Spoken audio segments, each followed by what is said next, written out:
What's up, everybody, and welcome back to the channel. As you can see by the title, yeah, I accidentally won the Omaha LQ for this season. And I did it all off the back of Smiling Titan. So what we're going to do is I'm going to give a quick deck profile, and then I'm going to talk about the matches that I played very briefly. Let's get to it. Alright, everybody, so again, we are playing the Smiling Titan here today. A character that, when I first initially saw her, I was like, oh, this character is fine. This character's run of the mill. This character's okay. And then I got to thinking, and I got to looking, and I got to hear the whispers on the internet that people were, doing really good things with her. So I picked her up, and I gave her a try myself, and I watched somebody give her a try, and I went, whoa, this character is simple. This character does the things that you should be doing, that the level 1 things you should be doing in a UniVersus game, and that is drawing cards, that is putting stats on things, and that is just landing big damage, right? Making sure you pass checks. Drawing cards, stats, pass checks, we're all good. Like, that's what you want to do in a UniVersus game. So, nice and quick, Smiling is a 631 that says all of her moves get bigger depending on the printed difficulty of the move that she is playing, followed by once per turn, after she hits you, she gets to re-ready herself, so she's a bonus resource for these really expensive cards. So what we're going to do is we're just going to go through the list. So starting off with the attacks, my favorite attack in the deck, possibly the best attack in the deck, if not the best and the second best, and that is just for Colossus Titan attacks. In our character, I'm gonna say all my numbers with her pump included. It is a 12 mid for 16 throw that gets you two free momentum, and then flips over and becomes your main win condition. So this card is my favorite card from the Attack on Titan set. This card, I love playing this card. It feels very good to play. It feels very good to transform. And if you leave this card transformed on my board, I'm just going to discard your hand and then hit you for another 16 damage throw. This card is crazy, and this card wins games specifically on its backside. Or it is 10 extra health that your character has. So I'm not a 31 health character. If I play one of these and you decide to attack this thing, I have 41 health, which is pretty good. And so, like, playing as many copies of these as possible on sequential turns is just incredible. From there, we've got if Colossus Titan attacks slash Colossus Titan is not the best attack, then this one is, and that is just Ravages of War. This card is crazy. It's an 8 diff, 8 high, or 12 high for 12. That has, when I play it, you break a foundation, you discard a card out of your hand, and you lose a momentum. So the 2-card tactic of Colossus Titan attack, discarding 2 cards out of your hand, and then Ravages of War discarding a third. If you're a 6-hand size character, that means that you weren't allowed to play half of your hand on your turn, and then I'm gonna hit you for 12, and then probably hit you for another after that. And so it's just crazy. Not to mention, it also has this on block ability of if you have 6 or less foundations, which is surprisingly hard to do. We're very good at building, and you'll see why later. I can block with it, and you will discard a card, and I will redraw a card, so I get to filter a little bit better, and I make you a -1 hand size character for the first couple turns, first turn of the game, which is very good. The next best tech, in my opinion, is just the Jaw Titan attacks, and that is because it is in a 6 diff, 8 low for 8, and then on its other side, we do have a bit of speed pump, which is very good in our deck, because after turn 3, so once they get into turn 4, if they did not decide to attack you back, which is the correct play pattern for this deck, is they want to build for actually 4 turns straight so they can try and string out some stuff. Getting that little bit of extra speed is pretty good. Also, in the tournament, we'll talk about it later, I did fight a Ymir, and Ymir has to target Jaw Titan first, and so there was, I think we played like 7 turns of the game total between the match, and I think for at least 4 of those turns, I had a flipped Jaw Titan out. So it feels pretty good. Up next, we've got a card that I'm seeing not a lot of people play, and it's just the Attack Titan attacks. I think this card is crazy. It is not as strong of an idea of an 8 diff as Ravages of War, but what matters here is whenever it does flip over, so it is a 5 difficulty because his ability says that you play it for -3 difficulty. And it's a 5 difficulty 9 high for 12. And so you just play it as like your third or even your fourth attack, and you're like, oh, I can pass an actual real string. As opposed to I play 2 attacks and then I pass. The Attack Titan attack feels really good, and it's a damage sponge, where like if they don't want you to draw a free attack from your stage, draw an extra 12 damage, they have to target this thing for attacks, which means they're not targeting you, which means that you're not losing the game, which means you have another turn to sling a 16 damage throw at them. It feels pretty good. And then the card that I think had the biggest glow up for me, and that is just the Attack Titan's Destructive Power. It is a... What is this? It is a 13 for 13, 7, 8, 9, 10, 11, 12, 12 for 12, excuse me. It becomes cheaper if they build out, which is the thing you have to do to fight Smiling because my stats are so big, as well as it's cheaper for them to build out, and it is selective onboard manipulation. The way that you beat this deck pretty easily is you have onboard resets or onboard floodgate answers, right? I'm gonna destroy this and put its damage to 0. I'm gonna remove this and put its speed to 1. Having those kind of cards, and this card gets to target flip them, which is pretty good. And the Ruin's not bad, right? Ruin 2, 12 mana for 12, feels pretty okay. And the last card in the deck, the card that I was not in love with, I was not sold on, it probably could have, should have been anything else, was just Unexpected Outcomes. 15 mid for 8, 9, 11, 12, 13, 15, 8 for 13. This card was fine. The coolest thing that I did with this card all day, because it was a one of, it was a little tough to find, was I played this on turn 2, if not turn 3 versus Ymir, and then I stole their Rejuvenating Smash. And so then I flipped it over, and it became Rejuvenating. It was the second card I played. I drew to game 2, which was cool, but unneeded, right? It's just like a different, like a 5th copy of Ravages of War. And I feel like I just didn't need this card at all. I almost feel like having this be another Attack Titan attacks, to have it live in my stage, might have just been better. But truthfully, I'm not positive. Or maybe something like it's an armored Titan attack, so that I have a little bit more stage control or something. Something might be there. But I'm not 100% sure how I feel exactly about Unexpected Outcomes. It's good, but it's the card that's on the chopping block if there is an attack to chop.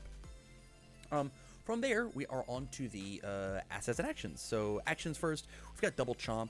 This card's a monster in our deck just because the number one bonus for this deck, and we'll talk about it at the very end, is the fact that your building curve is so high, and this card doesn't care about the building curve even on turn 1. There was a turn 2 where they went first and they built their 4 foundations, and then I went chomp, build 4, pass.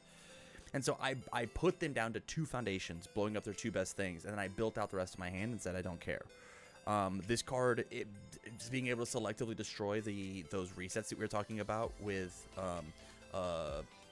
attack power, followed by it's a 2 mid block with Breaker 2, and it still checks a 4, not even checks a 3. Like this card, I almost want to like take, instead of playing this attack, like put in a 3rd chomp just to like have my attacks be a little more devastating. But I'm not positive where to put it.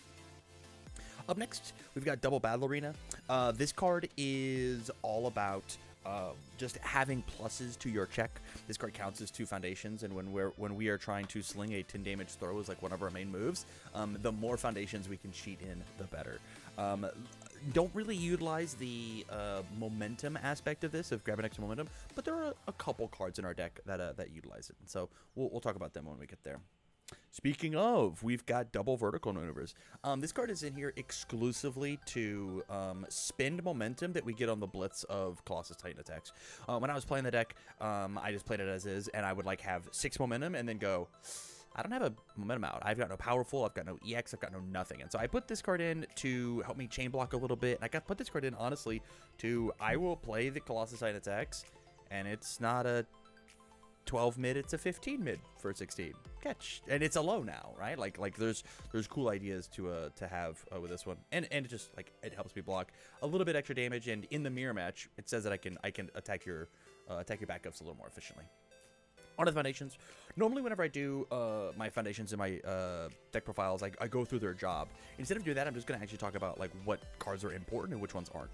And so the first one is always cool. Playing 4 always cool because it has 2 jobs. Number 1, it says like the way that you kill this character is by you just finding 31 before I find question mark your health, right? And this card says that they have to play 1 more move, right? So if I'm afraid of them, I use it as a response. You can't get bonus stuff. It's probably not very good in the mirror match, but I didn't fight one today. Or if I'm not afraid of you, it builds itself up, and I grab 2 extra foundations. That is 1 more foundation I can use to pass one of my big attacks. And then the same exact idea with Weapons Clash, which is why I think this deck is so good under Death as opposed to Life. It's just literally these 2 cards working in tandem to build free foundations, or if you are a little panicked, you can use them for that defensive ability. Up next, the dark horse of my deck. I did not realize that this card was going to be so absolutely insane, and that is triple blood evaluation. We take and we snag 2 momentum with Colossus Titan attacks, and so we commit our character and commit these. We snag our 2 momentum. We spend the momentum that we get off instantly. We ready them both, and then draw 2 fresh cards. So I'm at an 8 hand size character, and this wasn't a 10 diff, it was a 7 diff. And so there's some times where you can play Colossus Titan attacks, have 2 of these and your character, and the battle arena, check your 5, and then end the turn having not committed any foundations. It's really, really good. Not to mention, like, there's a little bit of momentum interaction with, like, cool things your rival's doing to, like, flip their momentum, although it's not very relevant. And the most important part about this is it does not say once per turn. So when I stack up 3, 4, 5 momentum, this is X foundations, X equals my momentum. Perfect. Absolutely perfect. As I can just sit here and just keep committing and re-readying one over and over and over again, which is just like incredible. The next important card that I have is just Display of Might. This is just an obvious in one of these big attack decks. It's just tenacious 6-check, draw a card with a decent high block. Card's just like a little overstated for what it wants to do. It's just it's freer than free. Same idea. We want to build out nice and big, so we've got 4 settling old debts of just flip. If you've got 6, I've got 6, I will redraw 1, and again I build really, really easily. Up next, we've got 4 Botons. Honestly, one of the weaker cards in my deck. I don't actually want you to discard a card, draw a card, but this card felt kind of okay on defense whenever I would flip it and when I had nothing in my hand and then redraw 1, and then either it was an attack and I was good, or I would review 1 and I'd feel great. Up next, we've got 4 Split Body Control, a card that whenever Girl Power came out, I slept on a bunch. It is just a on-board foundation version of what Attack Titan's Destructive Power is doing. Are you going to Keiko's Aid me? No, you're not. Do you have offensive good abilities? Did you block my move? I will flip both of them. It's just stage control, which feels very good. Up next, we've got Double League Interview. It's just +1 to your check on your first move. Normally, whenever you're slinging 1 really big attack, just save your board a little bit. As well as on defense, you flip it for the +2 to your check, and then you're allowed to commit it, and that doesn't feel too bad either. The worst card on my deck. This was Uplifting Bond. Right before the tournament started, because I was trying to find it. I was playing 4 Uplifting Bonds, and then I realized I don't have those in paper. And so I played 3 of this and then 1 of this, and every time that I saw this today, I wanted it to be this card. This is just not nearly as good. And so there's that. Up next, kind of a classic. We had 4 Struggling Studies. The important part of this card was it said that you were allowed to block with your big Titan attacks and not be afraid, right? On their second move, I could block with it, and then on their third move, I could pick it back up and then face tank that move and be like, I've got an attack to go with. So it saved off. It staved off a little bit of damage, or it said that they had to stop attacking or else they were going to give you back this really huge bomb, right? It could be cut down. I probably could play it at a 3M and probably feel fine and then find another flex spot, but hey, it's a 1/5, and so there's no reason not to have it. Up next, we've just got 4 Syndicate targets. It's a 0/6, 0 low block. It's just stats. We want the 6-check because we're playing high diff attacks. And then the last card in the main board is just for surviving the final 0-5-3 high block with a minus speed effect. It's just good spam. There were so many turns because of how the curve is on this deck that I would play out on when I go first. I would just play all 6 of my cards. I would just play them all, and it was so safe. It was so safe because the minimum I could check is a 4. Okay, so now let's talk about the tournament itself. So we talked to the deck.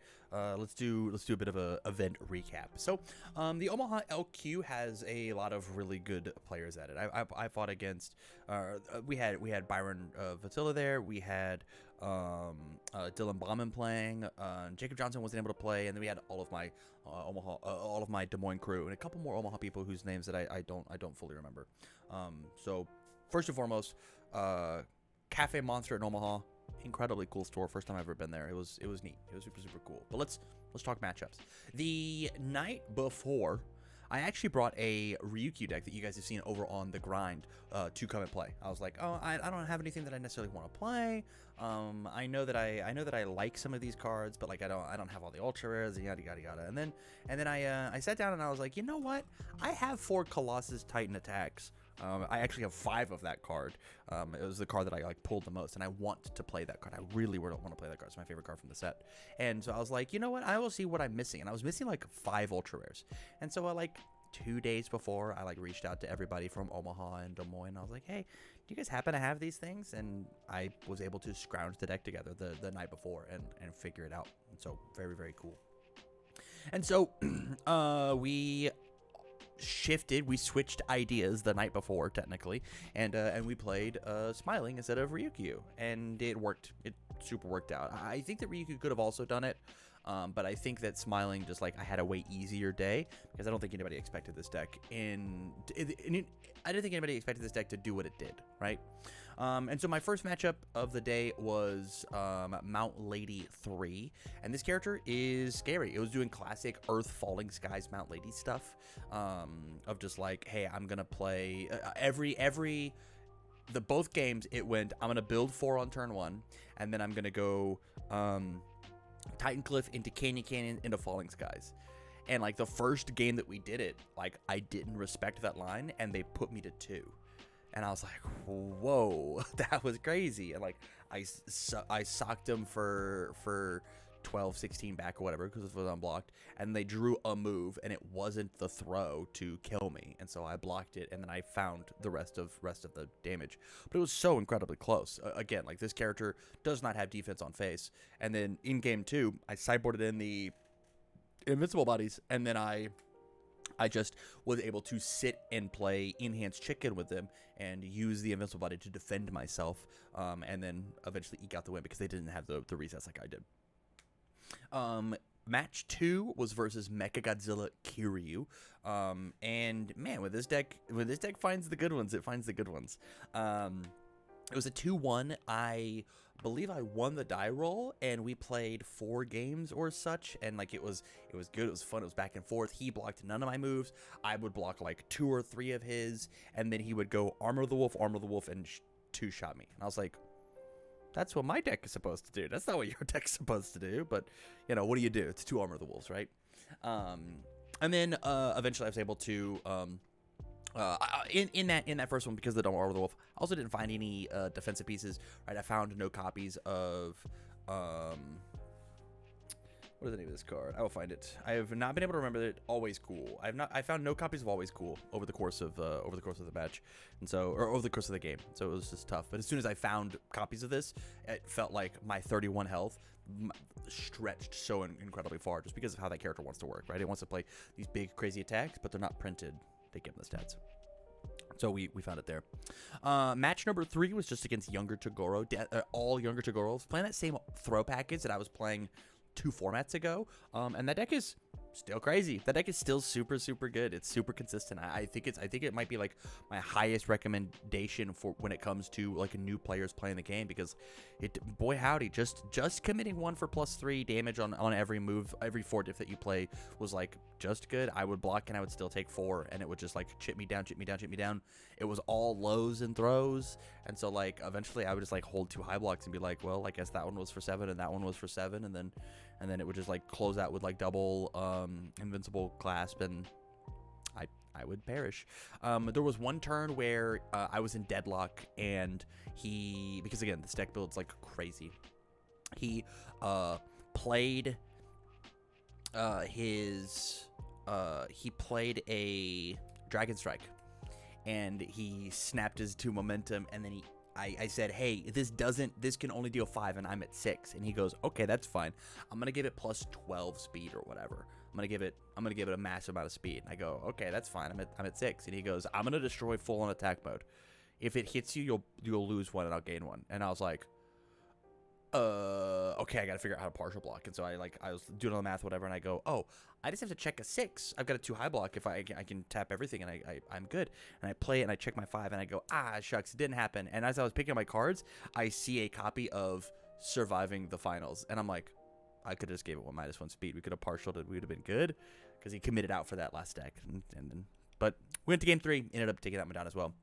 And then so we're going into the final round as 3-0, which is pretty neat, as we play against Byron, who's also 3-0 on Ymir, and he goes, hey, top 4 gets prize support. If we just ID, we'll just both get in. And I was like, sure, that's fine. But he's like, I'm down to play the game if you want to play. And I'm like, yeah, sure, man. Well, I want to play a game. So we got to play for a stream. Byron was very new to the matchup. I think that he just didn't really understand what was going on with the backups and like how they interacted and worked and whatnot. And the number one thing to fight Ymir, and it's not close, is just the Jaw Titan attacks. The Jaw Titan attacks just slows Ymir down so incredibly much. They're not, as long as this thing is out, they have to attack this, and 2, they're not allowed to gain life while they are attacking it. And so as they are playing out their first attack turn, they would do this, and if they utilize any amount of stuff, it was bad. And there was one point where in game 1, and I didn't think about it. So they played their foundation, they formed with Ymir, and they built down and transformed. So now they're the Jaw Titan. And then their second attack that they played was, and I had the Jaw Titan out, was Rejuvenating Smash, and they played it. And then they responded. This was the first time, and they gained 2, drew 2. And I could have canceled, but I forgot that I would. And then I looked at him and I go, okay, well, now you have to figure out who you're attacking, me or it. And he goes, I'm attacking. Oh, I have to declare that right now? And I was like, yeah. So I'll attack it. And I went, wait, if you're attacking it, I should have canceled the life gate. And so like there's really interesting I would say interesting. There's because it's not interaction, because this is actually just a floodgate of if you are Ymir, you have to play the game so drastically slower when this card is out that I don't think that's fair. But it was you have to play a harder line, right? It's just a silver bullet. And it's easy to not hit those lines. But all in all, and I ended up winning that match 2-0. We decided to not play out top 8, but because of the ID, Byron actually got first place and I got second. And it wasn't until I got in my car that I realized there were champion points on the line because we're playing an LQ and not just a local. So I was like, yeah, I'll just take this card and I'll leave. I think I missed out on like 2 champion points or whatever. So if I don't make worlds by 2 points, Byron, how dare you? But let's talk about the deck, right? Overall, first and foremost, it did way, way, way better than I expected. Of just like having an easy enough day to play a move. I don't think anybody. I think that maybe in the entire day I had 3 moves blocked at all of the like 12 that I played. Just like I played 12 attacks throughout the entire course of the tournament, and 3 of them were blocked. And they all were doing double-digit damage, every single one of them. I guess Jaw only does 8, but every other move does double-digit damage. So like that feels very good when it sits on my side of the table. I'm sure that feels atrocious when you're sitting on that side of the table. And then like, so that's one aspect of just like the attacks are really potent. And then the other side of it is because all of these cards check a 4, right? Because they say the number 4 down here. Your builds are crazy. I'm building on safety 4s and risking the 5s, and when I play my first 5, I check an attack card on turn 1, and I just turn I turn Smiling Titan sideways, and then I play another one on a 5 because it's a 0 diff. I check my 5, I build 6 pass. I build 6 pass, hold 1 block. You play a poke, I block with it, I redraw, and then I fire back as on my turn 2 because I build 6 and I have my character. A 16 damage throw that gets me 2 momentum, and then says if you leave this alive, I flip it over and I win the game pretty much on the spot because you can't block my moves at all. It's an impressive play pattern if it works out, and I'm really afraid of what honed Smiling Titans look like. And so there you have it. I think that this deck is super fun. It's really expensive because of all the ultra rares that you have to get, especially if it is like opening weekend. I got really lucky with opening all the Colossal Titan attacks and being able to have people who would trade me for the Ravages and such. But with that said, if you like big Timmy style or Timmy style decks of just like I'm gonna play the biggest moves possible, they did it. They absolutely crushed it. This is the deck that wants to utilize these big massive attacks. But with that said, thank you much for watching the video. I do greatly appreciate it, you guys. This deck is super fun, and I really recommend it. Thanks for watching the whole thing. And if you have any questions, leave them in the comments down below, or even better yet, come join me over on my Discord, which is in the description down below. Ask me questions. Would love to answer them. With that, you guys, thank you much for watching. As always, I wish you well.